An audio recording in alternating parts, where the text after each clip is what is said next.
نعم الوکیل نعم المولا و نعم النصیر تبارک اللہ احسن الخالقین ولا حول ولا قوة الا باللہ العلی العظیم اعوذ باللہ السمیع العلیم من الشیطان اللعین الرجیم بسم اللہ الرحمن الرحیم الحمد للہ رب العالمین العاقبۃ للمتقین والجنۃ للموحدین والنار للعاصین وللکافرین والصلاة والسلام علی اشرف الانبیاء والمرسلین سیدنا و نبینا و شفیع ذنوبنا مولانا ابی القاسم المصطفیٰ محمد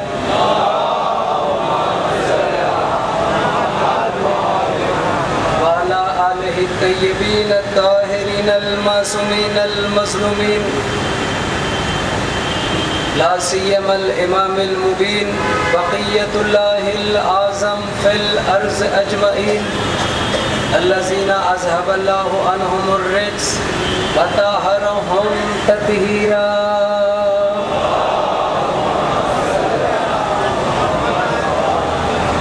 لعنۃ الدائمۃ علی اعدائہم اجمعین وغاصبی حقوقہم منکری فضائلہم من الآن الى قیام یوم الدین اما بعد فقد قال اللہ تبارک و تعالی فی القرآن المجید بسم اللہ الرحمن الرحیم تلک الرسل فضلنا بعضهم علی بعض منهم من کلم اللہ ورفع بعضهم درجات صلوات پڑھ دے بر محمد والا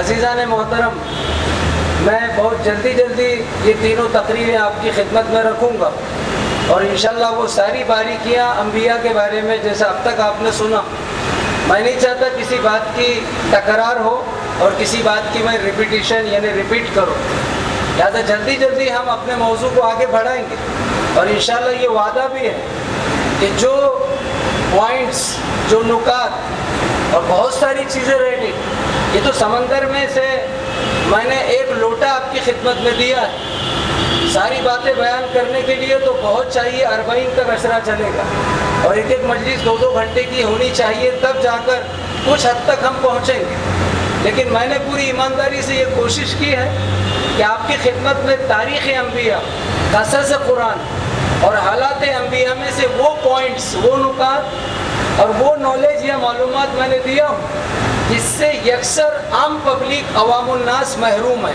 نہیں جانتے، اور اس لیے میں جو بڑے مشہور انبیاء ہیں جیسا کہ آپ جانتے ہیں کہ جناب اسماعیل ذبح ہوئے، جناب یعقوب اور یوسف کا واقعہ جانتے ہیں، ایران نے اس کی سیریلیں بھی بنا دی، تو آپ نے دیکھا سنا ہے، لہذا میں اس کی ڈیپ میں نہیں جاؤں گا، یہ اب تک جو بھی آپ نے سنا اس سے عوام ناواقف ہیں۔ جیسے میں نے آپ کو بتایا کہ جناب ہود کو اللہ نے قوم عاد اور جناب صالح کو قوم سمود کے اوپر، اور یہ قوم سمود 9 قبیلوں میں جس میں اصحاب رس، اور یہ اصحاب رس قوم سمود کا ایک قبیلہ جو اس مچھلی کو سجدہ کرتے جو مچھلی 4 مچھلیوں کی پیٹھ پر پشت پر سوار ہو کے دریا سے باہر آتی، اور جناب صالح کے ولی نے اس مچھلی کو اپنے پاس بلایا، پھر 5 کو بلایا، پھر واپس بھیجا، یہ آپ نے سنا۔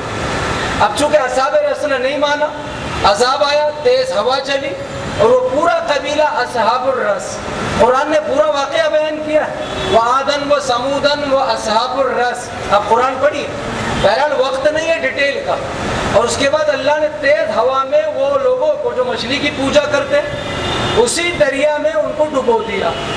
اب چونکہ باقی کی جو اصحاب قوم سمود باقی تھی، جناب صالح ان کی طرف گئے، ان کو حجت تمام کی، اور کتنے سال سمجھایا، 120 سال تک، 120 سال اس زمانے کے، نہیں مانے، آخر ان کی پوری جتنی قوم تھی اس میں سے 70 آدمی چنے گئے بڑے بڑے، جیسے میں نے بیان کیا، اور انہوں نے ایک شرط رکھی، میں یہ 2 جملے اس لیے تکرار کر رہا ہوں تاکہ آپ کے مائنڈ میں رہے کہ ہم کہاں تک پہنچے، اور پھر ان کے بڑے بڑے جو عمائدین، چونکہ آپ کی ایک پرابلم ہے کہ آپ عربی فارسی اردو سے ذرا کم واقف ہیں، عمائدین یعنی قوم کے بڑے بڑے، ہر قوم میں بڑے، ہماری قوم کے 5، ان کی قوم کے 5، ایسے ان کی قوم کے جو بڑے بڑے 70 لوگ 70 وہ لوگوں کو چنا گیا، اور انہوں نے پھر وہ شرط رکھ دی کہ ہم جو کہتے ہیں وہ کر کے دکھائیے۔ یہ جو پہاڑ ہے اس میں سے لال یعنی سرخ اونٹنی نکالیے، وہ اونٹنی 1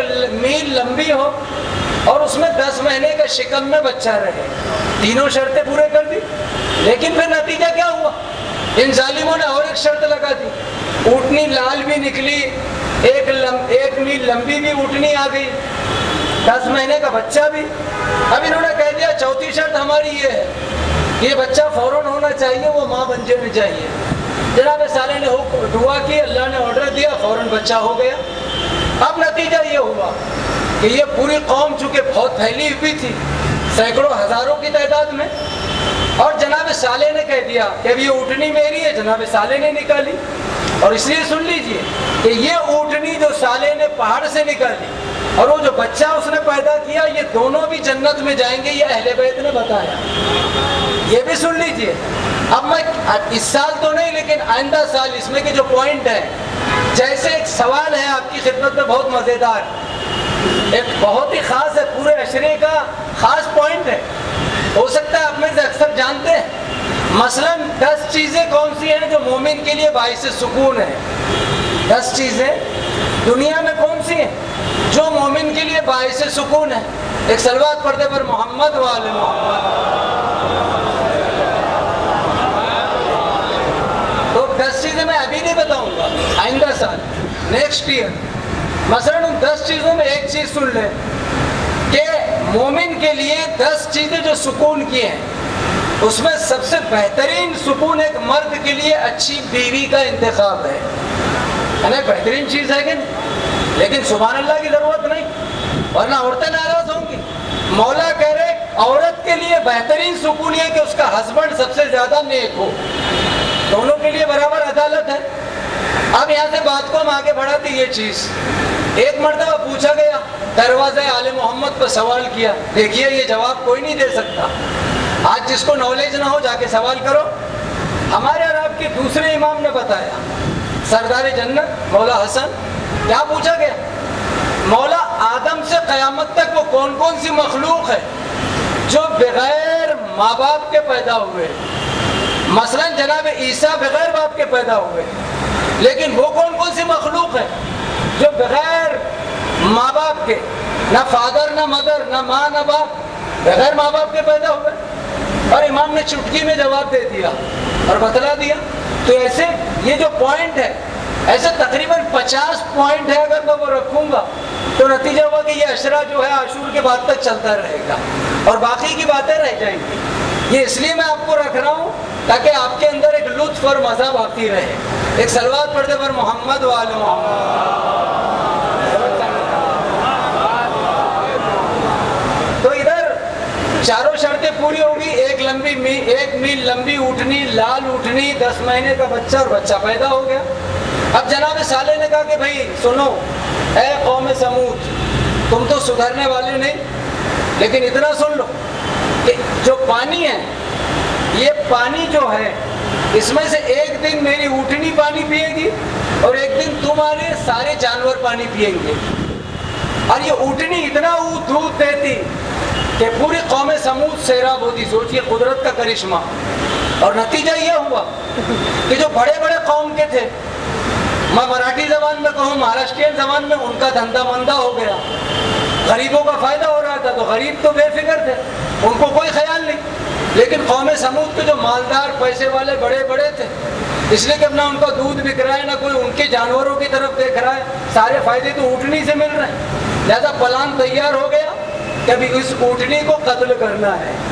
اب میں اگر پورا واقعہ پڑھوں تو رات کے 12 بجیں گے، بس اتنا سن لیں کہ پیغمبر نے اس ناقہ صالح، اس لیے کہ اونٹ کو کیا، اونٹنی کو کیا کہا؟ ناقہ، حالانکہ عربی میں اونٹ کو جمل کہتے ہیں، اور اسی لیے مولا علی کی ایک جنگ ہے، جنگ جمل، کہ جس میں سامنے والا جو ہے اونٹنی پہ سوار ہو کے آیا، اونٹ کے اوپر، اور ناقہ کہتے فارسی میں، پرشین میں، ناقہ صالح یعنی صالح کی اونٹنی۔ اور پیغمبر نے مولا علی کو، ہمارے امام کو، ہمارے مولا کو کائے کی مثال دی کہ یا علی تمہاری مثال اس امت میں ناقہ صالح کی طرح ہے کہ جیسے ناقہ صالح پر ظلم ہوا ویسا ہی ظلم یہ امت نے مولا علی کے اوپر کیا. لیکن میں اس کی تفصیل بیان نہیں کر سکتا. اور نتیجہ یہ ہوا کہ ان لوگوں نے شرط مان لی، ایک دن یہ پانی ایک دن ان کی اونٹنی، لیکن ظالموں نے پلان تیار کیا کہ ناقہ صالح کو ایک دن شہید کر دیں ان کی اونٹنی کو. اب نتیجہ یہ کہ ایک دن میٹنگ ہوئی، جلسہ ہوا کہ کیسے قتل کرے. ایک ایسا آدمی جس کا نام ایک ایسا آدمی جس کا نام قدار، یہ قدار اس آدمی کا نام قوم سمود میں، یہ اس قوم میں خوبصورت عورت کی محبت میں گرفتار ہو گیا. آپ میرے پوائنٹ پر توجہ دیں جو فضیلت اہل بیت کے لیے کافی ہے. شیعہ سنی تاریخ دے رہا ہوں. اگر میرے جملوں سے آپ کو 21 رمضان کی طرف ذہن جائے تو اب آٹومیٹک ایمان میں اضافہ ہوگا. قدار جو ہے قوم سمود میں صالح پیغمبر کے زمانے میں بھٹکا ہوا انسان، ظالم قدار. یہ قدار کس کے عشق میں گرفتار؟ اس قبیلے کی ایک عورت کی محبت میں گرفتار. اس عورت کا نام کیا؟ قطام. سوچئے قطام. یہ قطام جو تھی جناب صالح کی دشمن، صالح کی دشمن تو اونٹنی کی بھی دشمن. اور نتیجہ یہ ہوا کہ قطام نے قدار سے کہا ہم تم سے جب محبت کریں گے جب تم کچھ ایسا کام کرو کہ صالح کی اونٹنی کو قتل کر دو. پیغمبر نے کیا کہا؟ اے علی تمہاری مثال ناقہ صالح جیسی. ادھر کوفے میں ابن ملجم کس کے عشق میں گرفتار؟ قطامہ کے.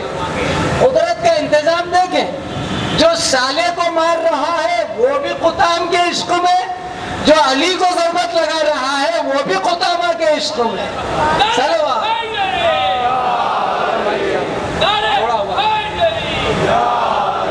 سلوات پڑھتے پر محمد.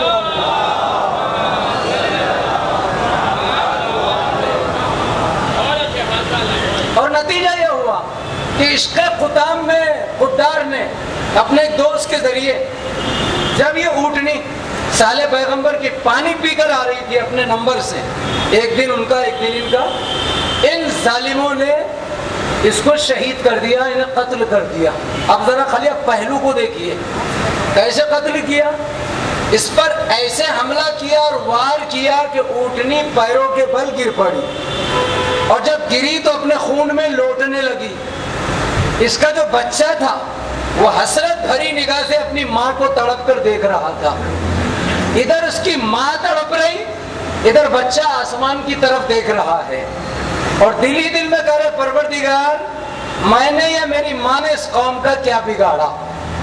اب دیکھیے پیغمبر کہہ رہے اے علی تمہاری مثال اس قوم میں ناقہ صالح کی طرح ہے. ذرا سوچئے اے میرے معبود، اگر اس قوم کے مقابل میں ایک جانور کا بچہ یہ کہہ سکتا ہے کہ ہم نے ان کا کیا بگاڑا، تو جو ساری کائنات سے افضل ہے وہ بھی کہہ سکتا ہے کہ ہم نے ان کا کیا بگاڑا. صلوات پڑھنے پر محمد وآل محمد.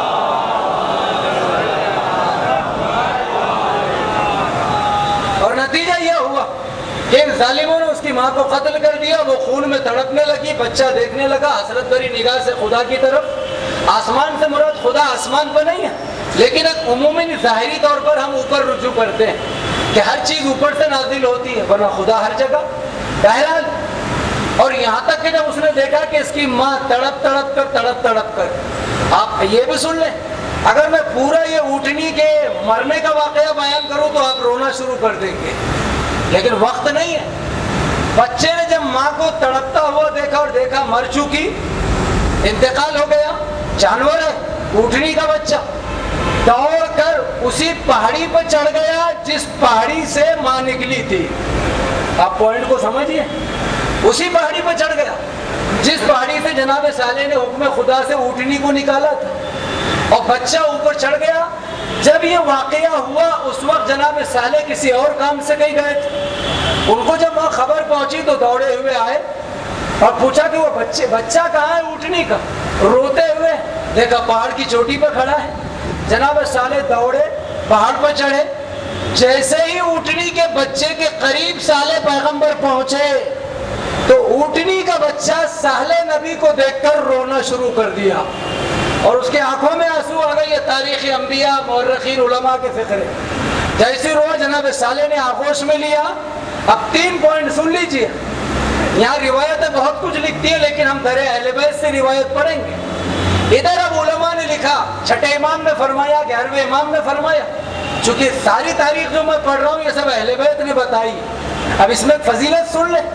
یہ ساری چیزیں جو اب تک سنی آپ نے, شیطان, آدم, دنیا, لاکھوں سال سے ابھی تک, یہ ساری باتیں کس نے بتائی؟ آل محمد نے, ہمارے اماموں نے. یعنی ہمارے امام کون ہیں کہ جو یہاں رہ کر وہاں کی خبر رکھتے ہیں, اور یہ اس بات کی دلیل ہے کہ ہر چیز ان کے سامنے ہوئی, اور جو چیز جس کے سامنے ہوتی ہے وہی اس چیز کو صحیح بیان کرتا ہے. صلوات پڑھتے پر محمد وآل محمد.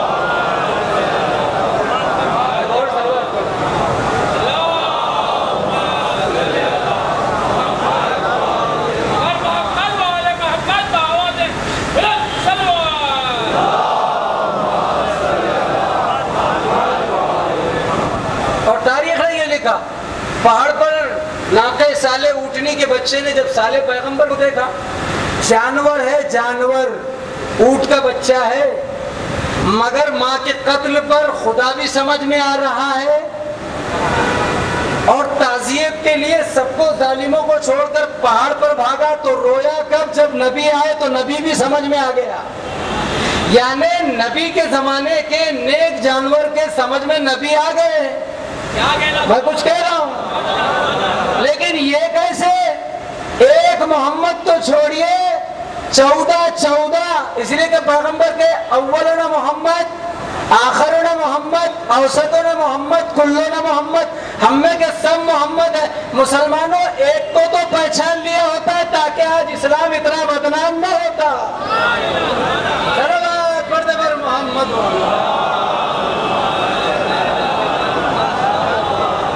اور اسی لیے مجھے فخر سے کہنا پڑتا ہے, اسلام سب سے زیادہ جو بدنام ہو رہا ہے نا مسلمان, وہ آتنکواد کی بنا پر. اور ہمارا چیلنج ہے کہ آتنکواد سب جگہ نظر آیا مگر کسی حسین کے انجمن میں نظر نہ آیا. تو یہ ہمارا انتظام قدرت ہے, خدا کی قسم. اب ناقہ صالح کا جو بچہ ہے اونٹنی کا, اس کے آنکھوں میں آنسو نبی خدا صالح کو دیکھ کر. اب نبی جانے جانور جانے, اس لیے کہ اکثر اہل بیت اور انبیاء جانوروں کی زبان سمجھتے تھے, کلام کرتے, ٹاکنگ کرتے. اب تاریخ نے ایسے اختلاف, مگر اہل بیت کا جملہ یہ ہے, یا تو اس اونٹنی کا بچہ پہاڑ کے ساتھ ہوا میں اڑ گیا, یعنی پہاڑ ایٹومیٹک حکم خدا سے آسمان میں بلند ہوا اور وہ اونٹنی کا بچہ غائب ہو گیا, یا تو پھر ظالموں نے اس کو پھر قتل کر دیا. اور تیسری روایت جو ہے, جو امام سے ہمیں ملی, کہ وہ اونٹنی کا بچہ دوبارہ اسی پہاڑ کے غار میں جو شگاف ہوا تھا جہاں سے ماں نکلی تھی, اس میں دوبارہ داخل ہو گیا, پہاڑ بند ہو گیا اور وہ ہمیشہ کے لیے غائب ہو گیا. اب آگے فضیلت کا جملہ سن لیجئے کہ اب قیامت میں یہ اونٹ اور اونٹنی کا بچہ نمودار ہوں گے. اب میں فضیلت دے رہا ہوں اپنی طرف سے نہیں, کتابوں میں. اب پیغمبر پیغمبر پیغمبر ہمارے اور آپ کے نبی رحمت, وہ یہ کہہ رہے ہیں, کیا کہہ رہے ہیں پیغمبر, کہ قیامت کے میدان میں آدم سے لے کے خاتم تک سب کے سب ہوں گے, اولین اور آخرین کا مجمع, لیکن صرف 4 ہستیاں شخصیتیں, 4 لوگ سواری کے اوپر بیٹھ کر آئیں گے. سواری سمجھ گئے؟ گھوڑے کی سواری, ہاتھی کی سواری, اونٹنی کی سواری. کہا قیامت میں جتنی بھی مخلوق ہوگی, آدم, عیسیٰ, موسیٰ, جتنے انبیاء سب, اس میں صرف 4 ہستیاں ایسی ہوں گی جو سواری پر بیٹھ کر آئیں گی. کہا کون؟ تو پیغمبر اسلام نے فرمایا, ایک میں سواری پر بیٹھ کے آؤں گا, سن لیجئے فضیلت کی بات ہے, ایک جناب صالح پیغمبر اس اونٹنی پر بیٹھ کے آئیں گے, اور تیسرے میری بیٹی فاطمہ بیٹھ کر آئے گی, اور چوتھے علی جو ہے وہ بیٹھ کر آئیں گے کہ ان کے لیے سواری اسی وقت جنت سے ملے گی. میرا سوچنے کا مقام ہے, کیا مراتب ہے. کہ یہ 4 سواری پر سوار ہو کے آئیں گے. اور پھر قیامت کا جو منظر ہے اگر میں وہ بیان کروں کسی مجلس میں تو وہاں تو بات ہی الگ ہے. پھر آج یہ کہتا چل رہا ہوں 2 راتیں بچی ہیں 3 راتیں. جتنا ہو سکے عزاداری کر لیجئے، عاشور سے وفاداری، اس لیے کہ قیامت کے میدان میں سارے سوالات ہوں گے. قبر کے سوالات الگ ہیں، لیکن قیامت میں خوش نصیب وہ ہوگا جو حسین کا عزادار ہے. اتنی روایتیں اس کے بارے میں معتبر مجتہدین علماء اماموں نے. بڑا مرتبہ ہوگا کہ اس وقت جب سورج سوا نیزے پر ہوگا اور قیامت کی زمین تانبے جیسی تپ جائے گی مثل تانبا. ذرا سوچئے اس وقت عزاداروں کے اوپر ایک مخصوص سایہ ہوگا اور وہ سایہ رحمت بن کر انہیں سورج کی تپش سے بچائے گا. صلوات پڑھے پر محمد و آل محمد. اور یہاں تک کہ تاریخ نے لکھا کہ جیسے اونٹنی شہید ہو گئی، قتل ہو گئی، لیکن ان ظالموں نے کیا کیا؟ اس اونٹنی کو قتل کیا. بچہ تو یا تو پہاڑ میں چلا گیا یا پہاڑ اڑ گیا یا پھر شہید ہو گیا، وہ بھی قتل ہو گیا. لیکن اونٹنی کو قتل تو کیا، لیکن ظالموں نے اس کو کاٹا اور اس کا گوشت اپنے قبیلوں میں تقسیم کر دیا کہ پکا کر کھا لیں. اور یہاں سے اب آگے بات بڑھی اور پھر تاریخ نے آواز دی کہ جناب صالح نے ان کے لیے بد دعا کر دی. اور پھر جو ان کے اوپر عذاب آیا ہے، خدا نہ کرے اگر وہ عذاب یہاں آ جائے تو روئے زمین کا کوئی انسان بچ نہیں سکتا. اب میں اگر یہ بتاؤں کہ آج بھی گناہ ہوتے ہیں لیکن عذاب نہیں آتا. آج ایک سچا مومن باہر سڑک پر پوش علاقے میں جی نہیں سکتا. آنکھیں گناہ کرتی ہیں، گھر میں گیا تو کان گناہ کرتے ہیں، پیر گناہ کر رہے ہیں. اور یہ جتنے گناہ اس وقت زمین پر ہو رہے ہیں گزری ہوئی امتوں کے مقابل میں کچھ کم نہیں ہے. لیکن چھٹے امام سے پوچھا گیا کہ آخری امت کے اوپر یہ عذاب کیوں نہیں ہوتا؟ کہ اس لیے کہ سارے نبیوں کا دور ختم ہو گیا اور اب قیامت تک ہم تم پر حجت ہے، ہماری وجہ سے عذاب رک گیا. اس لیے کہ امام زمانہ حجت ہے. اگر اہل بیت حجت نہیں ہوتے تو جو گزری ہوئی قوموں پر عذاب آئے. امت سارے انبیاء میں سے وہ پوائنٹ پڑھ دیتا ہوں کیسے کیسے عذاب آئے. آگ کی بارش ہوئی، مینڈکوں کی بارش ہوئی، چھپکلیوں کی بارش ہوئی، کنکرے برسے، ریت برسی، پتھر نوکدار برسے، سرسری ہوا چلی، ایسی ہوا چلی جس نے پہاڑوں، گھروں، بلڈنگوں کو اڑا دیا، انسانوں کے ٹکڑے ٹکڑے کر دیے. سوچیے ایسا عذاب آیا. ایسے عذاب آئے کہ لوگ روٹی کی طرف ہاتھ بڑھاتے تھے تو وہ سانپ بن جاتے، بچھو بن جاتے. میں پڑھ نہیں سکتا حالات انبیاء میں بہت ساری چیزیں جو آئندہ میں انشاءاللہ تھوڑا آئندہ سال انشاءاللہ میں جیا بچا تو بیان کریں گے. تو کہنے کا مقصد جناب صالح نے عذاب مانگا اور پھر وہ عذاب آیا کہ جسے بیان نہیں کیا جا سکتا. اور قوم عاد کی طرح پوری قوم سمود عذاب الہی کی چمیٹ میں ختم ہو گئی. اور اب پھر یہ سلسلہ نبوت، سلسلہ خلافت، اس میں جناب ابراہیم خلیل اللہ آگے بڑھے. اور جناب ابراہیم خلیل اللہ یہ کس کے زمانے میں پیدا ہوئے؟ جناب تارخ کے بیٹے. کون ابراہیم؟ پیغمبر کے بعد سب سے افضل رسول. اور یہ ابراہیم خلیل اللہ تارخ کے بیٹے. ابھی ابراہیم پیدا نہیں ہوئے لیکن زمانہ کس کا ہے؟ کون بادشاہ ہے؟ نمرود. کل میں نے ایک چیز کہی تھی، 6 لوگوں کی پوری دنیا پر حکومت رہی. روایت میں 4 مشہور ہیں لیکن علامہ نے جو ہے وہ 6 کا ذکر بھی کیا. فرمایا 2 مسلمان اور 2 نان مسلم. تو کہنے کا مقصد یہ، مسلمان جناب سلیمان پیغمبر، داؤد کے بیٹے، اور جناب ذوالقرنین، ان کی پوری دنیا پر حکومت رہی. اور جو کافر تھے اس میں بخت النصر اور نمرود جس کا ذکر ہے. اور بھی 2 نام آتے ہیں جیسے شداد ہے، سکندر ہے. بہرحال انہوں نے ساری دنیا پر زمین پر حکومت کی، ہر کونے میں، مشرق، مغرب، جنوب، شمال. ان لوگوں کے لشکر جب کھڑے ہوتے تھے میدان میں اس زمانے میں، جبکہ آج تو ہندوستان کی آبادی 130 کروڑ ہے، پوری دنیا کی آبادی 500 کروڑ سے زیادہ ہے، 100 کروڑ سے زیادہ تو مسلمان ہیں. لیکن کہنے کا مقصد اس زمانے میں جب ان کے لشکر کھڑے ہوتے تھے تو جہاں تک نگاہ جاتی تھی کیا آپ نے نہیں دیکھا جب متوکل ملون خلیفہ بنی عباس متوکل اس نے ایک مرتبہ اپنا لشکر جمع کر دیا میدان میں اور 11ویں امام کے اوپر روب ڈالنا چاہتا تھا کہ امام متاثر ہو جائیں. امام نے کہا اچھا تیرا لشکر اتنا بڑا ہے ادھر آ. اور 11ویں امام نے 2 انگلیوں سے اشارہ کیا کہ میرا لشکر دیکھ. اور تاریخ نے لکھا متوکل نے جب امام کا لشکر دیکھا کہ زمین سے لے کے آسمانوں تک پھیلا ہوا تو غش کھا کے گر پڑا.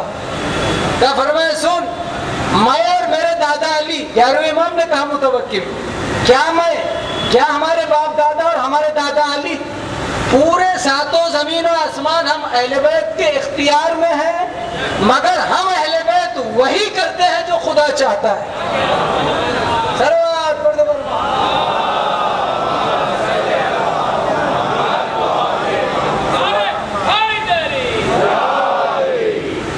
اور نتیجہ یہ ہوا کہ جب ابراہیم علیہ السلام بظاہر پیدا نہیں ہوئے تو اس میں کا ایک بادشاہ نمرود. اگر میں یہ نمرود کا پورا واقعہ بیان کروں تو وقت ہی نہیں ہے, میں کیا کروں, ٹاپک اتنا ہارڈ ہے, لیکن ہوگا بیان آہستہ آہستہ. یہ نمرود نے حکومت کی. آپ سے گزارش ہے کہ آگے آ جائیے, صلوات پڑھتے ہوئے آ جائیے.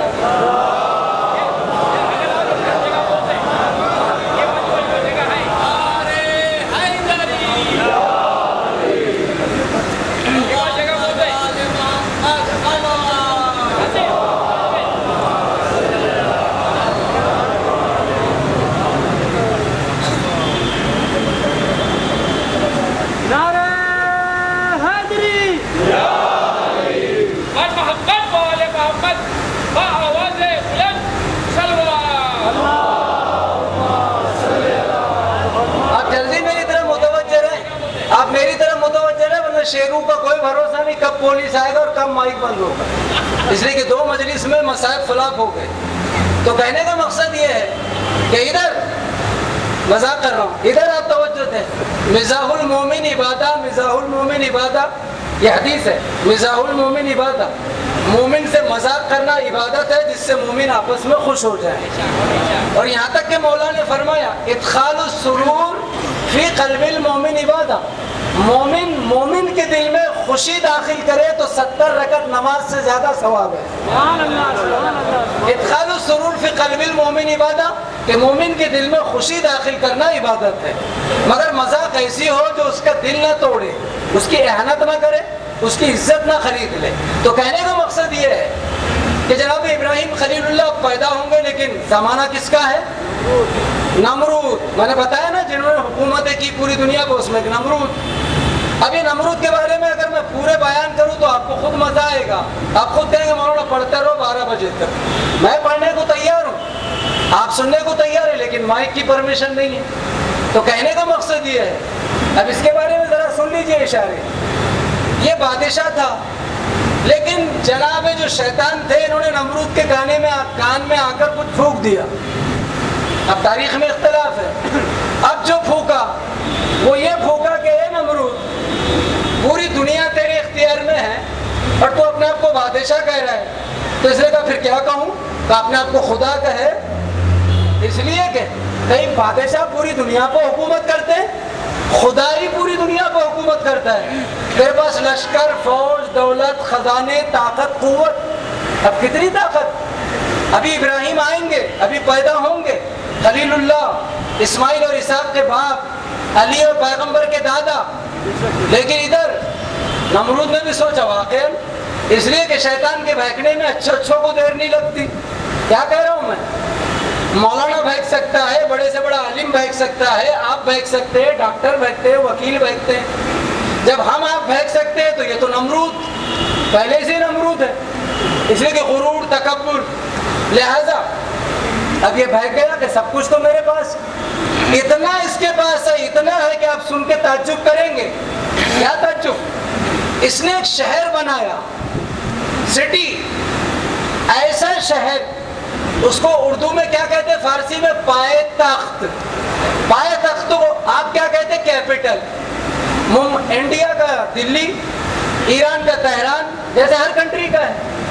پائے تخت بنایا، مرکز. اب سوچئے کیسا پائے تخت بنایا، مرکز، کیپٹل. نمرود نے کتنی دولت کہ اس کے پائے تخت میں ایسا بنایا کہ اتنے شہر میں کوئی سانپ، بچھو، کوئی کیڑا پتنگا، حتیٰ کہ کوئی مکھی اور مچھر کو بھی انٹری نہیں. کیسا بنایا ہوگا؟ آپ کو تو تعجب ہو رہا ہے، عقل پھٹے گی، کمپیوٹر ٹوٹ جائے گا کہ کل کے زمانے میں اتنے آگے بڑھ گئے تو آج بڑھے تو کون سا تعجب ہے. ایسا پائے تخت بنایا کہ جو موذی جانور ایذا دینے والے بھی نہیں آ سکتے، انہیں اس کو اذیت نہیں دے سکتے. کھٹمل تو بیچارے دور کی بات، یہ سارے کھٹمل بیٹھے ہوئے یہ آ ہی نہیں سکتے. مچھر مکھی کوئی آ ہی نہیں سکتا. سوچے کیسا عیش. تو پھر ایسا انسان تو خدا کا دعویٰ کرے. پھر اس کا اور کام سن لیجئے، میں ساری باتیں بیان کروں تو رات کے 1 بج جائیں گے. اس نے اتنا بڑا حوض بنایا. حوض سمجھتے ہیں نا، مغل مسجد کا حوض، خواجہ مسجد کا، یا ہمارے جنید میں بھی ایک حوض ہے قدرتی. آپ دیکھیں کتنا بڑا حوض. اب یہ بھی سن لیں کہ روئے زمین کی سب سے بڑی پراپرٹی کی تقسیم کس نے کی؟ میں نے پڑھا کس نے؟ جناب نوح پیغمبر نے. پوری زمین 3 حصوں میں تقسیم کی ہے نا، سام کو، حام کو اور تیسرے بیٹے کو. ایسے روئے زمین پر، پوری زمین پر شروع سے آخر تک سب سے بڑا پائے تخت نمرود نے بنایا کہ مکھی بھی نہیں آ سکتی، ایسا بنایا. مچھر بھی نہیں آ سکتا، کیا سسٹم ہوگا. ایسے ہی پوری زمین پر سب سے پہلا اور سب سے بڑا حوض نمرود نے بنایا. آپ کہیں گے ایسا کتنا بڑا بنایا؟ اتنا بڑا حوض بنایا اس نے، اتنا بڑا کہ جب یہ غصے میں آتا اور جس علاقے یا گاؤں یا ٹاؤن کے لوگوں سے ناراض ہو جاتا تو اپنے حوض کے پانی کو چھوڑ دیتا، جیسے ڈیم کا پانی چھوڑتے ہیں. سوچے کتنا بڑا حوض کہ وہ حوض کا پانی چھوڑ دیتا. وہ پانی سے وہ پوری بستی غرق ہو جاتی، ڈوب جاتی، اور پھر بھی حوض میں پانی رہتا. اتنا بڑا حوض بنایا. اور سال میں حوض کے اطراف میں ناچ گانے باجے تاچے ہوتے، اس کی قوم جمع ہوتی اور یہ اس عید کے دن حوض کو خالی کرا دیتا اور کہتا کہ جس کے ہاتھ میں جو بھی مشروبات ہیں، مثلا جام، شراب، دارو، جو بھی آپ کہہ لیں، جوس، آم کا رس، کیوڑے کا رس، گنے کا رس، انگور کا رس، آپ کو سمجھانے کو کہہ رہا ہوں، یہ سب لوگ ہاتھوں میں لے کے جھومتے اور پھر حکم یہ ہوتا کوئی پیے نہ.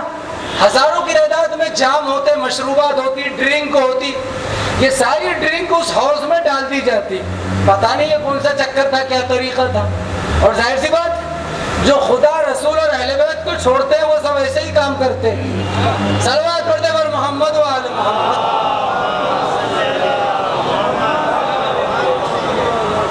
اب ادھر میں ساری داستان نہیں، اب یہ نمرود سکون سے سو رہا ہے رات میں. اکثر لوگ دیکھے سوتے ہیں دونوں ہاتھ تکیے کے نیچے دے کر، ہے نا، پہلوان لوگ سکون سے سوتے ہیں، آنکھیں آسمان کی طرف، اور سوچتے ہیں شیئر بازار کی کیا خبر ہے، مارکیٹ کی کیا خبر ہے، یہ مودی جی مارکیٹ کب سستا کریں گے. 250 روپے کلو دال ہو گئی اور رہا سہا مٹن کا کاروبار بھی بند ہے. اب یہ ساری فکر سوچ میں پڑا ہے اور نتیجہ کہ سب کی حالت خراب. لیکن علی نے آواز دی. ایک حدیث دے رہا ہوں جس سے آپ بہت خوش ہوں گے. ہمارے اہل بیت نے ایک حدیث دے دی کہ کسی بھی دور میں اگر ظالم حکومت تم پر مسلط ہو جائے اور مہنگائی اور گرانی بڑھ جائے، گرانی یعنی مہنگائی، تو تمہارا کام ہے کہ ہماری محبت کا سہارا لینا اور خدا پر بھروسہ کرنا کہ کوئی نیتا، لیڈر، بادشاہ تمہارا رازق نہیں ہے، وہ رازق ہے. اور سن لیجئے علی کا جملہ، سن لیجئے جہاں تک آواز جا رہی، کتنا بہترین جملہ علی نے کہا کہ مہنگائی ہونے دو، سیلری کم ہے، پیسہ کم ہے، لیکن سنو علی نے کیا کہا کہ تم بڑے عجب ہو کہ خالق رازق پر توکل نہیں رکھتے. قیامت تک کے لیے کہا جو تمہیں ماں کے شکم میں رزق پہنچا سکتا ہے وہ کیا پیدا کرنے کے بعد تمہیں روٹی نہیں دے سکتا. وہ کہتا ہے بھروسہ مجھ پہ کرو، روٹی بندھی ہوئی ہے. صلوات پڑھ دے پر محمد.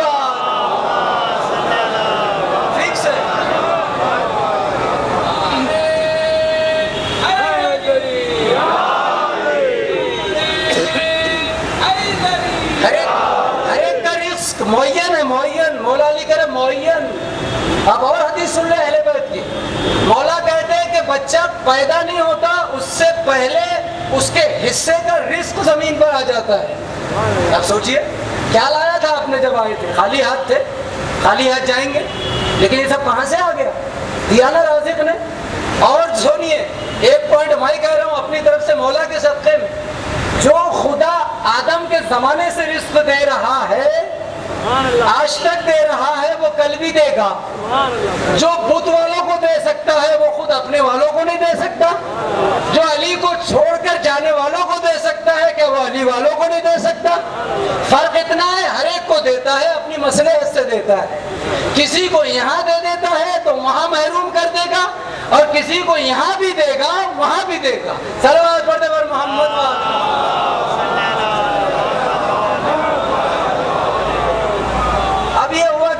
نمرود جو ہے ٹینشن میں ایک دن سویا جیسے سوتا تھا, اور سونے کے بعد اس نے خواب دیکھا. خواب میں کیا دیکھا کہ ایک ستارہ ہے جو نمودار ہوا ستارہ, اور وہ ستارے کے آنے سے, سنیے خواب کو, سورج کی روشنی دھیمی پڑ گئی, چاند کی چاندنی دھیمی پڑ گئی, وہ ستارہ سب پر غالب آ گیا. میں پورا واقعہ نہیں پڑھ رہا ہوں. یہ گھبرا کر صبح اٹھا اور جتنے نجومی تھے جو نیوز دیتے تھے, خبر نجومی, سب کو بلایا. اس میں جناب ابراہیم کے چچا کون؟ آزر. آپ نے نام سنا ہے؟ جناب آزر ابراہیم کے چچا. یہ نمرود کے دربار میں پہلے سے کام کرتے, ابھی ابراہیم پیدا ہونے والے. یہ آزر جو چچا تھے جناب ابراہیم کے, آزر کا کام کیا تھا؟ بتوں کو تراشنا, بتوں کو بنانا اور پھر مارکیٹ میں بازار میں لے جا کر بیچنا. تو جناب ابراہیم نے اور کل مولا علی نے کہا تھا یہ کیسے خدا ہے کہ جو تراشے بھی جاتے ہیں اور بیچے بھی جاتے ہیں, اور بیچارے کیسے خدا ہے کہ بک رہے ہیں دھوپ میں لیکن کچھ کہتے ہی نہیں. میں وہ جملہ نہیں دہرا سکتا جو بڑا نازک ہے. یہ کیسے خدا ہے کہ جو پوجا کرتا ہے, سجدہ کرتا ہے, وہ کبھی پیر مارتا ہے, کبھی بیٹھ جاتا ہے, کبھی چھوڑ دیتا ہے. علی نے آواز دی کہ ایسے ایسے تھے کہ مٹھائی کا خدا بناتے تھے علی کے زمانے میں. سوچئے پیغمبر کے زمانے میں مٹھائی کا بت بنایا, مٹھائی کا بت, خدا اسٹیچو, اب اس کی عبادت کر رہے کوئی فائدہ نہیں ملا, بینیفٹ. غصے میں آیا, اس کو اٹھائے کھا گیا. صلوات پڑھنے پر محمد و آل محمد.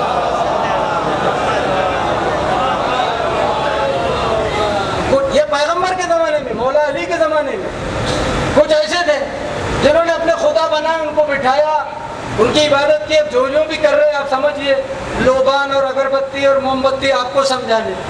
دیکھا کہ اتنا سب کچھ کر رہے ہیں, نہ بارش ہو رہی, کھیت میں نقصان ہو رہا ہے, اناج نہیں اگ رہا ہے, اس کو اٹھایا اور الٹا لٹکا دیا. اب جو الٹا لٹکا دیا تو ایسے لٹکتا رہا جب تک بارش نہیں آتی. اب اس کو کیا معلوم یہ لٹکتا رہے گا اور وہ لٹکاتا رہے گا, بارش تو اس کے ہاتھ میں. اور اس نے قرآن میں کہہ دیا هو الذی انزل من السماء ماء طہورا. کیا کہا؟ هو الذی انزل من السماء ماء طہورا. وہ وہی اللہ ہے جو آسمان سے پاک و پاکیزہ صاف ستھرا بارش برساتا ہے. اور دنیا میں سب سے پاک پانی چھٹے امام نے کہا بارش کا پانی ہے. صلوات پڑھنے پر محمد و آل محمد.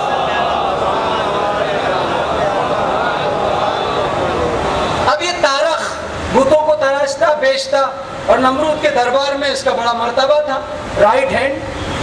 یہ بھی نجومی تھا, خبریں دیتا تھا. نمرود نے خواب دیکھا خطرناک, صبح سب کو جمع کیا کہ خواب یہ ہے, یہ تم سب جو بیٹھے ہو جلدی بتاؤ میرے خواب کی تعبیر کیا ہے. کہا سرکار سن لو سرکار, تمہاری حکومت ختم. کہا کیا کہہ رہے ہو؟ گردنیں اڑا دوں گا. سب کے سب خاموش ہو گئے. کہا بتا. کہا سرکار بتائیں تو گردن اڑاتے ہیں, تو ہم بتائیں کیسے؟ ایک کھڑا ہوا جو بڑا تھا, کہ میں بتاتا ہوں لیکن جان بخش دینا. کہا کیا؟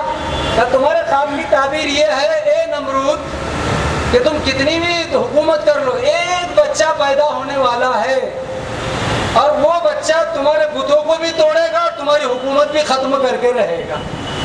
میں مجلس ختم کر رہا ہوں لیکن ایک پوائنٹ دے رہا ہوں آپ کو. آپ ذرا اندازہ لگائیے کہ اتنا بڑا خدا ہے نا, پوری زمین پر دنیا پر حکومت کرنے والا, یہ کیسا خدا کہ ایک خواب سے جو خدا پریشان ہو جائے ذرا سوچئے. اور جب ایک بچے کی آمد پر خدا پریشان ہو، میں کچھ کہہ رہا ہوں، وہ بچہ کون؟ ابراہیم. سمجھئے کہ بچہ آنے والا ہے. اور پھر سب نے کہا ہاں ہاں جتنے تھے. جب اس نے کہا ہمت ہوئی تو سب نے کہا کہ ہم بھی یہی کہنا چاہتے تھے، لیکن آپ تو گردن اڑا رہے ہیں. آپ کی بت بھی گئے اور آپ بھی جائیں گے. اب چونکہ اب اس کو اطمینان ہوا تو اب سن لیجئے، ایک بچے کی خبر پر یہ حالت ہوئی. ذرا سوچئے. تو پھر ایک بچے کی آمد پر خدا کا دعوے دار نمرود ساری زمین پر حکومت کرنے والا جب گھبرا گیا تو پھر 14 نور کی آمد پر یہ بیچارے بے ایمان کیسے نہ گھبرا جاتے. لہذا جب گھبرائے گئے تو وہ سب کچھ کر ڈالا جو انہیں نہیں کرنا چاہیے تھا. لہذا آل محمد کو شہید بھی کیا، زہر بھی کیا، اور پھر اپنا کام کر گئے اور ہمیشہ کے لیے جہنم میں اپنا گھر بنا ڈالا. تو کہنے کا مقصد یہ ہے، جیسے ہی ہم نے کہا کہ بچہ پیدا ہوگا، ایک دلچسپ اور روایت سن لیں. اب چونکہ سب پر حکومت ہے، اس نے آرڈر دے دیا. آرڈر کیا؟ آرڈر جب بچہ پیدا ہوگا، میں پورا واقعہ نہیں پڑھ رہا ہوں، پوری حکومت ہی اس کی ہے، آرڈر اس کا چلتا ہے. بھئی ظاہر سی بات ہے، ایک پولیس والا آتا ہے تو ہم کتنی بھی مراٹھی بول لیں، 10 بجے مائک بند، کچھ کر ہی نہیں سکتے، حکومت تمہاری ہے نا. اب نمرود کی حکومت ہے کہ کس کی مجال ہے کہ بچہ پیدا کرے. اس نے کیا کہا ہر 5 سپاہی ہر گھر کے اوپر پہرا دو. کیا پہرا دو؟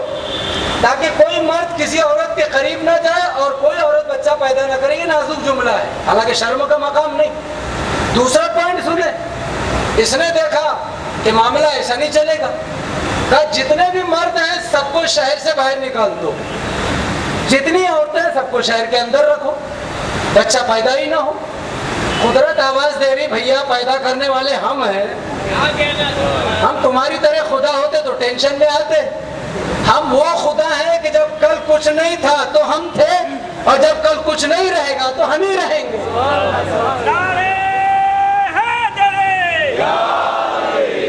اور بس میں نے مجلس ختم کی، لیکن اتنا خوبصورت پوائنٹ سن لیں. باقی کی گفتگو آگے 2 مجلسوں میں پوری کروں گا اور آپ محسوس ہوں گے. ادھر قدرت تو قدرت ہے، اس نے آواز دی جو کرنا ہے کر لو. آپ یہ نقطہ سن لیجیے. امام نے فرمایا، ہمارے امام نے کیا فرمایا کہ نمرود نے اپنے بچاؤ کے لیے، اپنی حکومت، اپنے آپ کو حفاظت کے لیے وہ بچہ پیدا نہ ہو 1,00,000 عورتوں کے بچے ساقط کر دیے.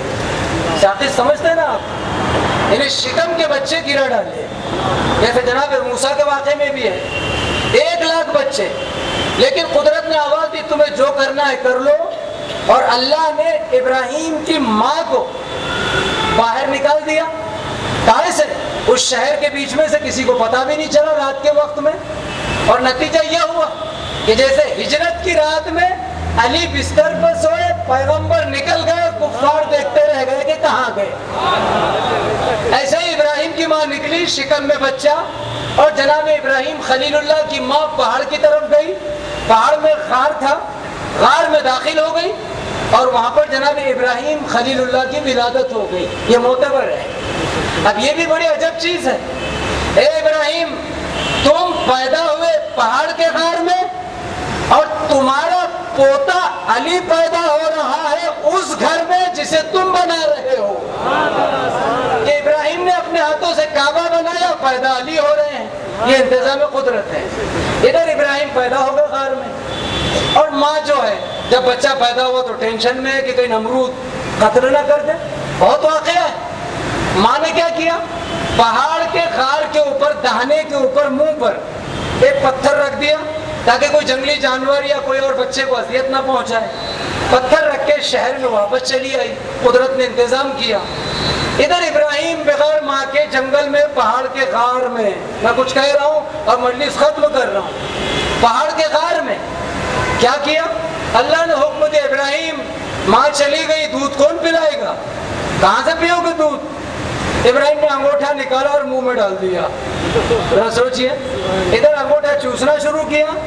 ادھر امام نے فرمایا کہ ہمارے دادا ابراہیم کے انگوٹھے سے دودھ بھی جاری ہوا، پانی بھی جاری ہوا، اور شہد اور مد بھی جاری ہوا، اور 13 دن میں ابراہیم 13 سال کے نظر آنے لگے۔ صلوات پڑھتے پر محمد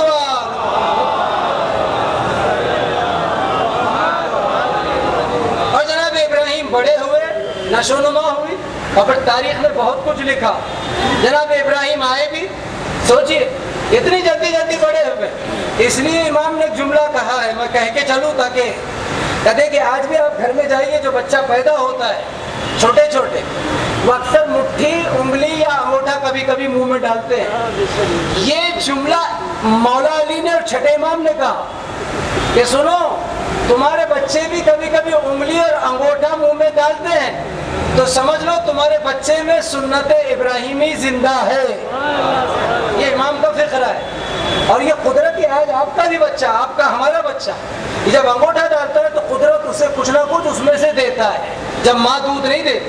وارث قدرت جو سمندر کی تہ میں بھی رزق دیتی ہے، ماں کے شکم میں بھی رزق دیتی ہے، اور ماں بچے کو چھوڑ دے تو انگلی اور انگوٹھے کے ذریعے رزق دیتی ہے۔ جو ایسے ایسے رزق دیتا ہے، پھر ہم مہنگائی سے کیوں ڈریں؟ صلوات پڑھتے پر محمد اور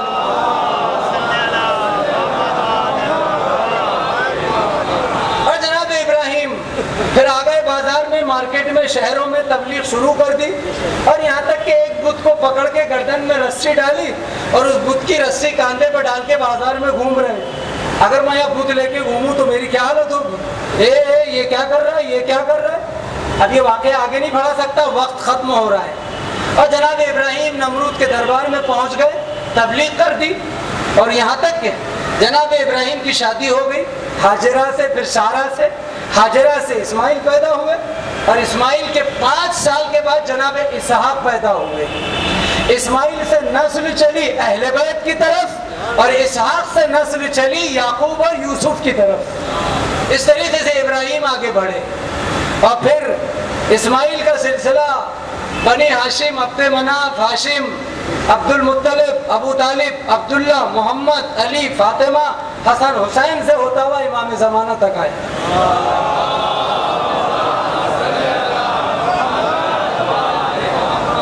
اور پھر یہ ہوا کہ اس گھرانے میں وہ بھی آیا جس کی تمنا علی نے کر دی۔ اور مجھے ایک جملہ کہنے دیں، علی نے کچھ نہیں مانگا خدا سے، مانگا تو ایک عباس مانگا۔ کیا خوبصورت چیز مانگی، عباس مانگا، اور وہ بھی اپنے لیے نہیں مانگا، کربلا کے لیے مانگا، حسین کے لیے مانگا۔ آواز دی پروردگار تجھ سے مانگ رہا ہوں، مگر تیرے ہی لیے مانگ رہا ہوں، تیرے دین کے لیے مانگ رہا ہوں۔ اور قدرت نے بھی آواز دی، اے میرے ولی، ایسا دوں گا کہ کسی کو نہیں دیا۔ میرے پاس وقت تو ہوتا تو میں فضائل عباس پڑھتا کہ آپ کے دل چمک اٹھتے۔ دعا کیجئے، کبھی پڑھوں گا۔ اور پروردگار نے بنی کلاب سے فاطمہ کلامیہ ام البنین کی آغوش میں عباس جیسا چاند اتار دیا۔ اب انتظام قدرت دیکھیں کہ علی نے آنکھ نہیں کھولی، علی نے جب تک محمد کا دیدار نہیں کیا، عباس نے آنکھ نہیں کھولی جب تک حسین کا دیدار نہیں کیا۔ ادھر حسین نے عباس کو آغوش میں لیا، اے حسین، یہ تیرے ہی لشکر کا علمدار بننے والا ہے۔ عزاداروں، وقت گزرتا رہا، عباس کی زندگی کے بڑے مراحل ہیں، میں نے مجلس ختم کی اور مصائب کی منزل پر ہوں۔ عزاداروں، اتنا سن لیجئے گا کہ عباس واقعاً کربلا ہی کے لیے مہیا کیے گئے تھے، اس لیے کہ جب تک عباس زندہ تھے زینب کو بڑا سکون تھا، ام کلثوم کو سکون تھا، سکینہ کو اطمینان تھا، اور اسی لیے جب شب عاشور آئی اور زہر قین نے عباس سے کہا، اے بھیا عباس، زہر قین نے کہا، اے عباس، تمہیں پتا ہے تمہارے بابا علی نے تمہیں کس دن کے لیے ذخیرہ کیا؟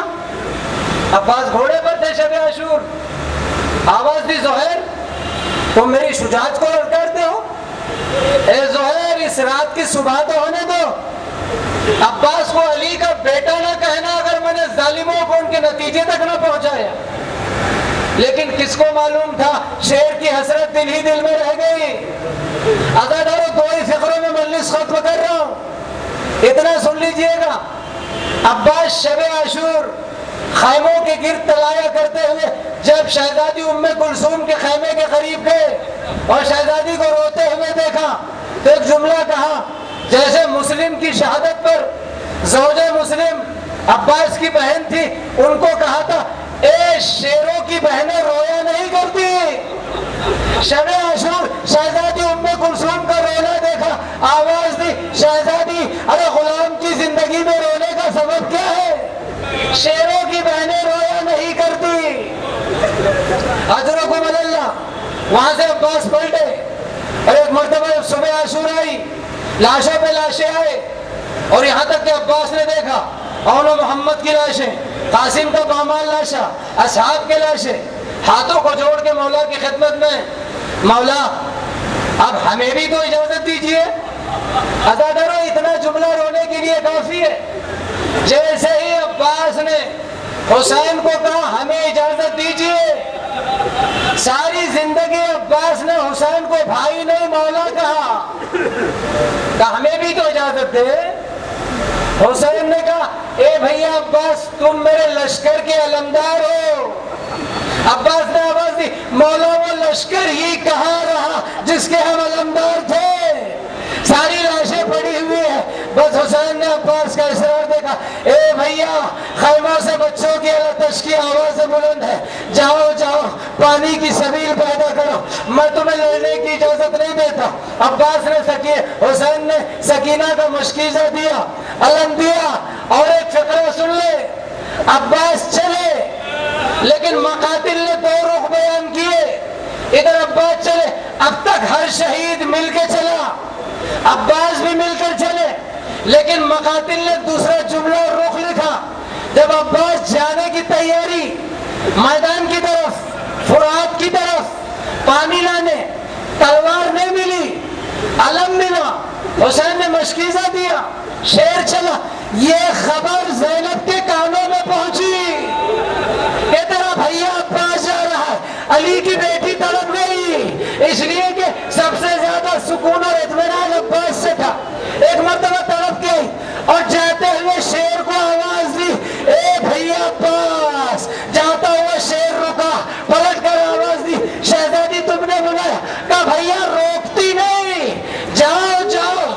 لیکن 21 رمضان تھی, بابا علی سے سنا تھا, علی کہہ رہے تھے, بابا کہہ رہے تھے زینب تیرے بازوئے میں رسن بندھے گی, لیکن مجھے خیال آتا جس کا بھائی عباس جیسا ہو بڑا اس بہن کے بازوئے میں رسن کون باندھ سکتا ہے. اے بھیا خدا حافظ, اب یقین ہو گیا بابا نے سچ کہا تھا, اب رسن بھی بندھے گی, خیموں کو آگ بھی لگے گی, ردا بھی چھنے گی, سکینہ تماچے بھی کھائے گی. اور وہی تو ہوا. عباس نے آخری آواز دی, حسین لاشیں عباس میں پہنچے.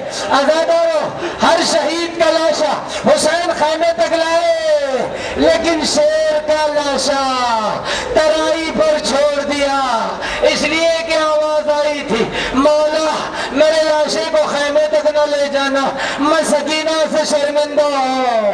ارے عباس تو نہ آئے, سکینہ پیاسی رہ گئی. میں کہوں گا اے قمری بنی ہاشم, اے باب الحوائش, اے باب المراح, تیری سکینہ کل بھی پیاسی, آج بھی پیاسی ہے, کل کربلا میں پیاسی تھی, آج زندان شام میں پیاسی ہے. آواز آ رہی ہے چچا آئیے, سکینہ پیاسی ہے.